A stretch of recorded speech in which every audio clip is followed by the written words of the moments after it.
నమస్కారం. Please do subscribe AP power news.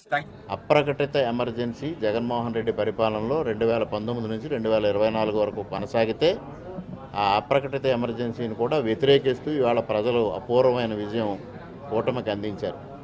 దీని ద్వారా తెలియవచ్చేది ఆనాడైనా ఈనాడైనా నియంత పరిపాలన ప్రజలు ఆమోదించరు అనేది స్పష్టంగా అర్థమవుతూ ఉంది. అందుకే ఇవాళ దిక్కులేని పరిస్థితిలో జగన్మోహన్ రెడ్డి తన పార్టీని కాంగ్రెస్ పార్టీలో విలీనం చేసే దిశగా అడుగులు వేస్తూ ఉన్నాడు. నిన్నటి రోజున బెంగళూరులో డీకే శివకుమార్తో భేటీ అయి వైఎస్ షర్మిల్ని కాంగ్రెస్ పార్టీ నుంచి బయటకు పంపిస్తే తన పార్టీ విలీనం చేయడానికి సంసిద్ధమని వ్యక్తం చేసే నిస్సహాయ స్థితికి జగన్మోహన్ రెడ్డి వెళ్ళిపోవడం జరిగింది. తనతో గెలిచిన 11 మంది ఎమ్మెల్యేల్లో ఎంతమంది తనతో ప్రయాణం చేస్తారో తెలియని పరిస్థితి. గెలిచిన 4 పార్లమెంటు సభ్యుల్లో ఎంతమంది తనతో ప్రయాణం చేస్తారో తెలియని పరిస్థితి. ఉన్న రాజ్యసభ సభ్యులు తనతో ఉంటారో లేనో తెలియని పరిస్థితి.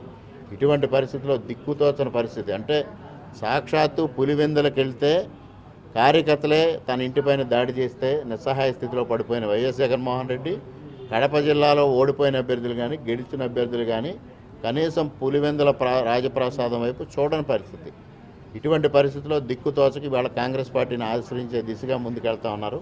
ఇటువంటి అరాచక శక్తులన్నీ మరలా కాంగ్రెస్ పార్టీ వైపు చేరి నరేంద్ర మోడీ గారి నాయకత్వంలో ప్రభుత్వాన్ని అస్థిరపరిచే ప్రయత్నాలు చేయడం జరుగుతుందని ఆశిస్తాం. Please subscribe our channel AP power news.